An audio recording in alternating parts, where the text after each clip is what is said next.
ಇಳಕಲ್ ನಗರದ ಗುಗಲ್ಮರಿ ಸಮೀಪದ ಕೈಗಾರಿಕಾ ಪ್ರದೇಶದ ಪಕ್ಕದಲ್ಲಿ ಕರ್ನಾಟಕ ಸರ್ಕಾರ, ಕರ್ನಾಟಕ ವಸತಿ ಶಿಕ್ಷಣ ಸಂಸ್ಥೆಗಳ ಸಂಘ ಬೆಂಗಳೂರು, ಜಿಲ್ಲಾಡಳಿತ, ಜಿಲ್ಲಾ ಪಂಚಾಯತ್, ಸಮಾಜ ಕಲ್ಯಾಣ ಇಲಾಖೆ ಬಾಗಲಕೋಟೆ, ಡಾಕ್ಟರ್ ಬಿಆರ್ ಅಂಬೇಡ್ಕರ್ ವಸತಿ ಶಾಲೆ ಇಳಕಲ್ ನೂತನ ಕಟ್ಟಡ ಶಂಕುಸ್ಥಾಪನಾ ಸಮಾರಂಭವನ್ನು ಉದ್ಘಾಟಿಸಿದ ಹುನಗುಂದ ಮತಕ್ಷೇತ್ರದ ಶಾಸಕರು ಹಾಗೂ ವೀರಶೈವ ಲಿಂಗಾಯತ ಅಭಿವೃದ್ಧಿ ನಿಗಮದ ಅಧ್ಯಕ್ಷರು ಶ್ರೀ ವಿಜಯಾನಂದ್ ಎಸ್ ಕಾಶಪ್ಪನವರ್. ಈ ಸಂದರ್ಭದಲ್ಲಿ ಇಳಕಲ್ ತಾಲೂಕು ತಹಶೀಲ್ದಾರ್ ಅಮರೇಶ್ ಪಮ್ಮಾರ್, ನಗರಸಭೆ ಪೌರಾಯುಕ್ತ ಶ್ರೀನಿವಾಸ್ ಜಾಧವ್, ಗ್ರಾಮೀಣ ಠಾಣೆ ಪಿಎಸ್ಐ ಸತ್ತಿಗೌಡರ್, ಸಮಾಜ ಕಲ್ಯಾಣ ಇಲಾಖೆ ಅಧಿಕಾರಿ ಕಟ್ಟಿಮನಿ ಸೇರಿದಂತೆ ಪಕ್ಷದ ಮುಖಂಡರು, ಕಾರ್ಯಕರ್ತರು, ಗುತ್ತಿಗೆದಾರರು ಉಪಸ್ಥಿತರಿದ್ದರು.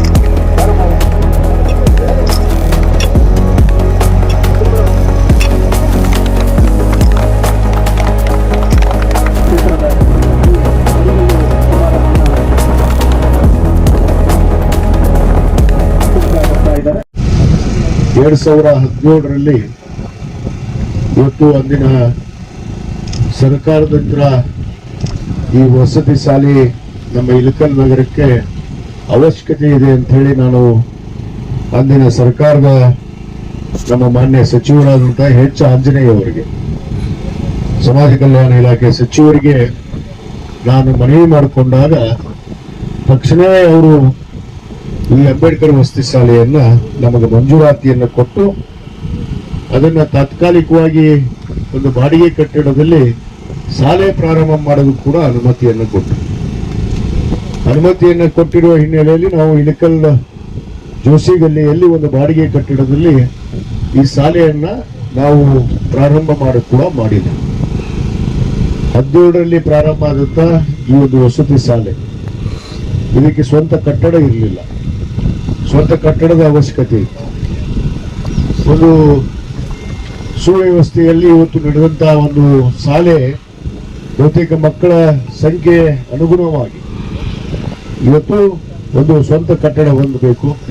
ಯಾಕಂದ್ರೆ ಈಗಾಗಲೇ ಸುಮಾರು 250ಕ್ಕೂ ಹೆಚ್ಚು ವಿದ್ಯಾರ್ಥಿನಿಯರು ಇಲ್ಲಿ ವಿದ್ಯಾಭ್ಯಾಸವನ್ನು ಪಡಿತಾ ಇದ್ದಾರೆ. ಇವತ್ತು ಯಾವುದೇ ಮಕ್ಕಳು ಶಿಕ್ಷಣದಿಂದ ವಂಚಿತರಾಗಬಾರದು.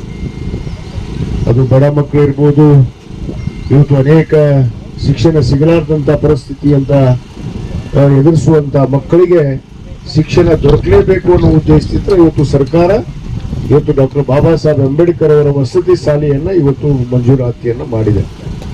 ಆ ಹಿನ್ನೆಲೆಯಲ್ಲಿ ತಾತ್ಕಾಲಿಕವಾಗಿ ಏನು ನಾವು ಇಳಕಲ್ ನಗರದಲ್ಲಿ ಜೋಶಿ ಗಲ್ಲಿಯಲ್ಲಿ ಪ್ರಾರಂಭ ಮಾಡಿದ್ವಿ, ತದನಂತರ ಹಂತದಲ್ಲಿ ಆ ಶಾಲೆಯನ್ನ ಬೇರೆ ಕಡೆ ಶಿಫ್ಟ್ ಮಾಡಿದ್ರು, ವರ್ಗಾಯಿಸಲಾಗಿ.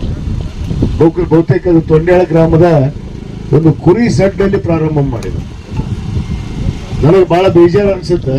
ಯಾವುದೇ ಮಕ್ಕಳಾಗ್ಲಿ, ನಮ್ಮ ಮಕ್ಕಳಾಗ್ಲಿ, ಬೇರೆಯವ್ರ ಮಕ್ಕಳಾಗ್ಲಿ ಶಿಕ್ಷಣವನ್ನು ಪಡೆಯುವಂತ ಸಂದರ್ಭದಲ್ಲಿ ಅವರಿಗೆ ಎಲ್ಲ ವ್ಯವಸ್ಥೆ ಒಂದಿಗೆ ಅವರಿಗೆ ಒಂದು ಸುರಕ್ಷಿತವಾದ ಜಾಗೆಯಲ್ಲಿ ಆ ಶಾಲೆ ಆಗ್ಬೇಕು. ಆದ್ರೆ ಯಾವುದೋ ಒಂದು ಕುರಿ ಸಡ್ಡಲ್ಲಿ ಹೋಗಿ ಅದನ್ನ ಪ್ರಾರಂಭ ಮಾಡಿ, ಅದಷ್ಟಲ್ಲದೆ ನಾನು ಅನೇಕ ಸಾರಿ ಆ ಅಂಬೇಡ್ಕರ್ ವಸತಿ ಶಾಲೆಗೆ ಭೇಟಿಯಾದಾಗ ಮಕ್ಕಳು ನನ್ನ ಹತ್ರ ಬಹಳ ಕಷ್ಟದ ಪರಿಸ್ಥಿತಿಗಳನ್ನ, ಅಲ್ಲಿರುವಂತ ಪರಿಸ್ಥಿತಿಗಳ ಬಗ್ಗೆ ಅವ್ರು ನನ್ನ ಜೊತೆಗೆ ಹಂಚಿಕೊಂಡ್ರು. ಯಾಕಂದ್ರೆ ಸರಿಯಾಗಿ ಅವ್ರಿಗೆ ಮಲಗೋಕೆ ವ್ಯವಸ್ಥೆ ಇಲ್ಲ, ವಿದ್ಯಾಭ್ಯಾಸ ಪಡೆಯೋದಕ್ಕಿಲ್ಲ, ಪಾಠ ಮಾಡೋಕ್ ಕೂಡ ಶಿಕ್ಷಕರಿಗೆ ತೊಂದರೆ ಆಗುವಂತ ಪರಿಸ್ಥಿತಿ ಅಲ್ಲಿ ನಡೀತಿರುವಂತಹ ಒಂದು ಶಾಲೆ ಇವತ್ತಿಗೂ ಕೂಡ ಅಲ್ಲೇ ಇದೆ. ತದನಂತರ 23ರಲ್ಲಿ ನಾನು ಏನು ಚುನಾಯಿತನಾದ ಮೇಲೆ ನಾನು ಆ ಶಾಲೆಯನ್ನ ತಾತ್ಕಾಲಿಕವಾಗಿ ಮತ್ತೆ ಒಂದು ಸರ್ಕಾರಿ ಕಟ್ಟಡದಲ್ಲಿ ಏನು ಸ್ಥಳಾಂತರ ಮಾಡಿ ಅಲ್ಲಿ ಒಂದು ಅವಕಾಶಕ್ಕೆ ದೊರಕಿಸ್ಬೇಕು ಅಂತೇಳಿ ನಾನು ಡೈಟ್ ಏನು ನಮ್ಮ ಕಾಲೇಜ್ ಇದೆ, ಆ ಡೈಟ್ ಕಾಲೇಜಲ್ಲಿ ಅವ್ರಿಗೆ ಕೊಠಡಿ ಕೂಡ ಕೊಡಿಸಿದ್ದೆ. ಆದರೆ ಅಲ್ಲಿ ಕೂಡ ವ್ಯವಸ್ಥೆ ಸರಿ ಇರಲಿಲ್ಲ ಅನ್ನೋ ಕಾರಣದಿಂದ ಆ ಒಂದು ಕಟ್ಟಡಕ್ಕೆ ಅವರು ಹೋಗೋಕ್ಕಾಗಲಿಲ್ಲ. ಅದೇ ಪರಿಸ್ಥಿತಿಯಲ್ಲಿ ಇದ್ದಾರೆ ಅನ್ನೋದನ್ನ ನಾನು ನಮ್ಮ ಮಾನ್ಯ ಸಚಿವರಾದಂತಹ ಎಚ್ ಸಿ ಮಾದೇವಪ್ಪ ಅವರಿಗೆ ಗಮನಕ್ಕೆ ತಂದಾಗ ಅವರು ತತ್ಕ್ಷಣವೇ ಈ ಕಟ್ಟಡಕ್ಕೆ ಸುಮಾರು 22 ಕೋಟಿ ರೂಪಾಯಿ ಅನುದಾನವನ್ನು ಇವತ್ತು ಬಿಡುಗಡೆ ಮಾಡಿ ಇವತ್ತು ಆ ಮಕ್ಕಳಿಗೆ ಒಂದು ವ್ಯವಸ್ಥಿತವಾದ ಒಂದು ಶಾಲೆ, ಅದು ವಸತಿ ಶಾಲೆ.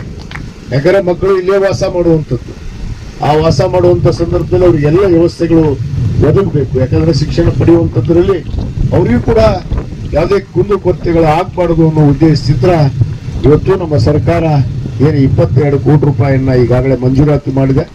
ಮತ್ತು ಇದರಲ್ಲಿ ಕೂಡ ಒಂದು ಗೋಲ್ಮಾಲ್ ಆಗಿದೆ. ಏನ್ ಗೋಲ್ಮಾಲ್ ಅಂದ್ರೆ ಹಿಂದಿನ ಅವಧಿಯಲ್ಲೇ ಈ ವಸತಿ ಶಾಲೆ ಕಟ್ಟಡಕ್ಕೆ ದುಡ್ಡು ಬಿಡುಗಡೆ ಮಾಡಿಸಿಲ್ಲ, ಆದ್ರೆ ಜಾಗವನ್ನು ತಗೊಂಡಿದ್ದಾರೆ. ಆ ಜಾಗ ತಗೊಂಡಿದ್ದ ಜಾಗಕ್ಕ ಅದು ನಮ್ಮ ಚಿಕ್ಕೋಡಗಲಿ ಗ್ರಾಮದಲ್ಲಿ ರೋಡಿಗಿತ್ತು. ಬಹುತೇಕ ಮಕ್ಕಳು ಕೂಡ ಬಂದಿದ್ರಲ್ಲಮ್ಮ. ಅಲ್ಲಿ ನಿಮಗೆ ಸ್ಮಶಾನ ಇತ್ತು ಮಗ್ಳ. ಆ ಸ್ಮಶಾನದ ಮಗ್ಳ ವಸತಿ ಶಾಲೆ ಕಟ್ಟಡಕ್ಕೆ ಹೊಂಟಿದ್ರು. ಅದನ್ನ ನಾನು ರದ್ದು ಮಾಡಿದೆ.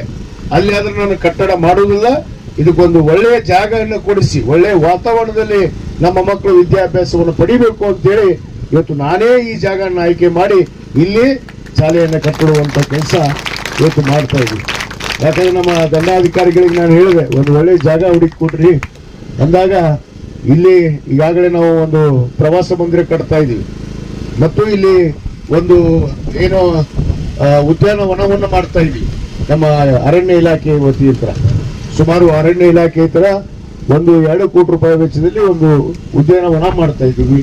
ಈಗಾಗಲೇ ಪ್ರವಾಸ ಮಂದಿರ ಆಗಿದೆ ಮತ್ತು ನಿಮಗೆ ಎಲ್ಲ ರೀತಿ ಸೌಕರ್ಯ, ರಸ್ತೆಗೆ ಅನುಕೂಲ ಆಗುವಂಥದ್ದು, ಕುಡಿಯ ನೀರು ಇರ್ಬೋದು, ಇನ್ನೂ ಮತ್ತೊಂದು ಇರ್ಬೋದು, ಎಲ್ಲ ಮೂಲಭೂತ ಸೌಕರ್ಯಗಳನ್ನು ಒದಗಿಸಿಕೊಡೋದಕ್ಕೆ ನಮಗೆ ಇಲ್ಲಿ ಅನುಕೂಲ ಆಗುತ್ತೆ ಅಂತೇಳಿ ಈ ಜಾಗನ ಆಯ್ಕೆ ಮಾಡಿದೆ. ಯಾಕಂದ್ರೆ ಅಲ್ಲಿ ಸುಮಾರು 9 ಎಕರೆ ಭೂಮಿಯನ್ನ ಅದು ಸರ್ಕಾರದಿಂದ 16 ಲಕ್ಷ ರೂಪಾಯಿ ಎಕರೆ ದುಡ್ಡು ಬಂದಿದೆ. ಆದ್ರೆ ಇವರು ಅಲ್ಲಿ ರೈತರಿಗೆ ಕೊಟ್ಟಿದ್ದು ಕೇವಲ 5-6 ಲಕ್ಷ ಅನ್ನೋದು ಕೂಡ ನನಗೆ ಮಾಹಿತಿ ಬಂದಿದೆ. ಅದನ್ನ ತನಿಖೆಗೆ ಹಾಕಿದ್ದೀನಿ ನಾನು. ಈಗಾಗಲೇ ನನ್ನ ಇಲಾಖೆಗೆ ಅದನ್ನು ತನಿಖೆ ಮಾಡಬೇಕು. ಎಷ್ಟು ಅನುದಾನ ರೈತರಿಗೆ ಮುಟ್ಟಿತ್ತು, ಎಷ್ಟು ಸರ್ಕಾರ ಕೊಡ್ತು ಅನ್ನೋದನ್ನು ಕೂಡ ತನಿಖೆ ಆಗ್ಬೇಕು. ಯಾಕಂದ್ರೆ ಹಿಂದಿನ ಆಡಳಿತದಲ್ಲಿ ಇದ್ದಂತ ಸಂದರ್ಭದಲ್ಲಿ ಹಿಂದಿನ ಆಡಳಿತದವರು ತಪ್ಪು ಮಾಡಿದ್ರು. ಅದಕ್ಕೆ ಅದರ ತನಿಖೆ ಕೂಡ ಹಾಕಿದ್ದೀನಿ. ಅದಕ್ಕೆ ಇವತ್ತೇನು ಸರ್ಕಾರಿ ಜಾಗ ಇದು ಏನು ಬೇರೆ ಖರೀದಿ ಮಾಡುವಂಥದ್ದಲ್ಲ. ಇಷ್ಟೆಲ್ಲ ಸರ್ಕಾರಿ ಜಾಗ ಇಟ್ಕೊಂಡ ಮತ್ತೆ ಭೂಮಿ ತಗೊಳ್ಳೋದು, ಸರ್ಕಾರ ದುಡ್ಡನ್ನ ವ್ಯರ್ಥ ಮಾಡೋದು, ಸರ್ಕಾರಕ್ಕೆ ನಷ್ಟ ಮಾಡುವಂತ ಕೆಲಸ ಹಿಂದಿನ ಆಡಳಿತದವ್ರು ಮಾಡಿದ್ರು. ಅದಕ್ಕೆ ಸರ್ಕಾರಿ ಜಾಗೆಯಲ್ಲೇ ಇವತ್ತು ನಮ್ಮ ಅಂಬೇಡ್ಕರ್ ವಸತಿ ಒಂದು ಶಾಲೆ ಪ್ರಾರಂಭ ಆಗಬೇಕು ಅಂತ ಹೇಳಿ ಇಲ್ಲಿ ಈಗಾಗಲೇ ನಾವು ನಿರ್ಧಾರ ಮಾಡಿದ್ದೀವಿ. ಅದರಂತೆ ಬಹುತೇಕ ಇದರ ಕಟ್ಟಡ ಅವಧಿ 1 ವರ್ಷ ಇದೆ. 1 ವರ್ಷದಲ್ಲಿ ನಿಮಗೆಲ್ಲರಿಗೂ ಮಕ್ಕಳಿಗೆ ಹೊಸ ಒಂದು ವಸತಿ ಶಾಲೆಯಲ್ಲಿ ಇಲ್ಲಿ ಬಂದು ವಿದ್ಯಾಭ್ಯಾಸವನ್ನು ಪಡೆಯಲಿಕ್ಕೆ ಅನುಕೂಲ ಆಗುತ್ತೆ. ನಾವು ಮಕ್ಕಳು ಒಳ್ಳೆಯ ವಿದ್ಯಾಭ್ಯಾಸವನ್ನು ಪಡೆದು ಒಳ್ಳೆಯ ವಿದ್ಯಾವಂತರಾಗಿ ಇವತ್ತು ತಾವೆಲ್ಲರೂ ಈ ದೇಶದ ಭವಿಷ್ಯದ ಪ್ರಜೆಗಳಾಗಿ ದೇಶವನ್ನು ಮುನ್ನಡೆಸುವಂತ ನಿಟ್ಟಿನಲ್ಲಿ ತಾವೆಲ್ಲ ಗಟ್ಟಿಯಾಗಿ ತಾವು ವಿದ್ಯಾಭ್ಯಾಸವನ್ನು ಪಡೆದು ಒಳ್ಳೆಯ ವಿದ್ಯಾವಂತರಾಗಿ ಒಳ್ಳೆಯ ಬುದ್ಧಿವಂತರಾಗಿ ಈ ದೇಶವನ್ನು ಮುನ್ನಡೆಸುವಂತ ಮಕ್ಕಳಾಗಿ ಹೊರಹೊಮ್ಮರಿ ಅನ್ನೊಂದು ಆರೈಕೆಯೊಂದಿಗೆ ಈ ಒಂದು ಕಟ್ಟಡವನ್ನ ನಮ್ಮ ಸಿಂಗಾಡಿ ಗುತ್ತಿಗೆದಾರರು ಈಗ ಇಲ್ಲಿ ತೆಗೆದುಕೊಂಡಿದ್ದಾರೆ.